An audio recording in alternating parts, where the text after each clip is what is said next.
피청구인 대리인 최거훈 변호사입니다. 헌법재판소는 현행 헌법상 대법원과 함께 최고의 사법기관입니다. 헌법재판소는 헌법보장기관, 헌법수호기관, 기본권 보장기관, 권력통제기관으로서의 지위를 가집니다. 피청구인 대리인들은 헌법재판소가 위상에 걸맞게 재판을 공정하고도 품격 있게 진행하기를 요청합니다. 대통령 탄핵에 대하여 살펴보자면 우리나라에서는 박근혜 전 대통령에 대하여 탄핵 결정을 한 바 있습니다. 미국의 경우 대통령에 대한 탄핵은 하원이 소추하고 상원이 심판하는데 대통령에 대한 탄핵 소추가 4건 있었으나 상원에서 모두 부결되었습니다. 그만큼 대통령에 대한 탄핵 결정은 예외적입니다. 이러한 점을 충분히 참작하셔서 이 건 탄핵 심판을 신중하게 처리하여 주시기를 바랍니다. 이 사건 심판에서는 사실관계에 대하여 다툼이 많습니다. 탄핵 소추 사유와 검찰의 공소 사실은 궤를 같이 하는 측면이 있지만 그에 대하여 피소추 인정은 상당 부분을 부인하고 있습니다. 다툼이 있는 사실관계에 대하여는 이 사건 심판 절차에서 명백히 가려져야 합니다. 그래야 올바른 결론에 이룰 수 있습니다. 시간 관계상 한 가지 점만 지적하겠습니다. 계엄 당시 대통령과 수방사령관 이준우 사이에 전화로 통화한 사항에 대하여 검찰 공소장 자체가 내용을 달리하고 있습니다. 대통령에 대한 공소장에는 계엄 당일 대통령과 이준우 사령관이 4번 통화한 것으로 되어 있습니다.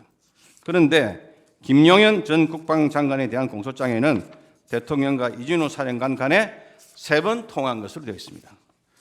객관적 사실은 하나일 것인데 검찰의 공소장 자체에 의해서 객관적 사실이 흔들리고 있습니다. 공소장 자체로 대통령과 이준우 사령관 사이에 통화가 4번인지 3번인지 흔들리고 있는 바, 실제로는 3번, 4번이 아니라 1번, 2번에 그칠 수 있고 따라서 각각의 통화 내용도 다를 수 있는 것입니다. 왜 이런 현상이 벌어질까요? 간단합니다.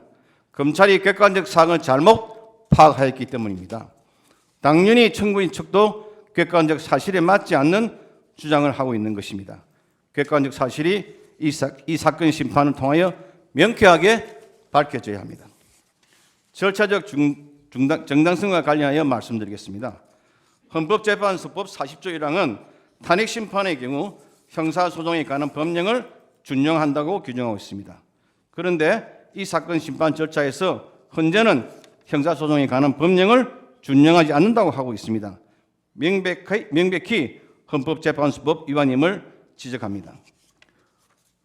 헌법재판소법 32조는 재판부는 결정으로 다른 국가기관 또는 공공단체의 기관에 필요한 사실을 조회하거나 기록의 송부나 자료의 제출을 요구할 수 있다. 다만 재판 소추 또는 범죄 수사가 진행 중인 사건의 기록에 대하여는 송부를 요구할 수 없다고 규정하고 있습니다.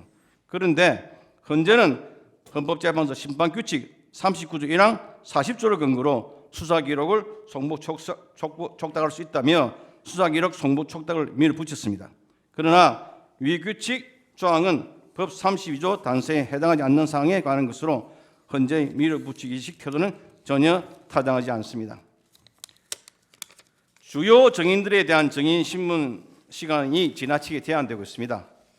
증인 신청도 가능한 한 많이 받아주시기 바랍니다. 이제 피청구인에 대하여 공소 제기가 되어서 오늘 2월 21일 목요일 날 첫 재판기일이 지정되어 있는 상태입니다. 만일 지금처럼 주기에 심판기일이 지정되어 진행된다면 피청구인 대리인들은 이 사건 심판 외에 이 공소 제기된 재판 그리고 다른 일반 사건도 처리하여야 하므로 현실적으로 심판 대리가 불가능한 상태에 있게 됩니다. 요컨대 앞으로는 주 1회 심판 정도로 기일을 지정하여 주시기 바라겠습니다. 한덕수 권행대행 탄핵 정족수 판단은 본 탄핵 심판 절차가 권한 없는 재판관이 한 무효의 재판 진행인지에 관한 선결 문제에 해당합니다. 어떠한 부가적인 절차 없이 법리적으로 즉시 판단할 수 있는 사안이기도 합니다. 그런데도 이 부분에 대한 판단은 회피한 채 본 재판을 이렇게 진행하는 것은 논리적으로나 법적으로 전혀 납득할 수 없는 일입니다. 부디 재판장님을 비롯한 재판관님들께서는 우리가 잘 알다시피 법관은 헌법과 양심과 법률에 따라서 재판한다고 했습니다. 그때 그 양심은 개인적인 양심이 아닙니다. 주관적인 양심이 아닙니다. 객관적인 법관으로서의 양심입니다. 부디 이념, 소신 이런 걸 다 버리시고 적어도 이 재판정에서는 법관으로서의 양심에 따라 우리 모두가 납득할 수 있는 훌륭한 판단을 해주시기 바라겠습니다. 이상입니다. 증인 이진우에 대한 신문을 하겠습니다. 나오셨습니까? 네, 나오세요.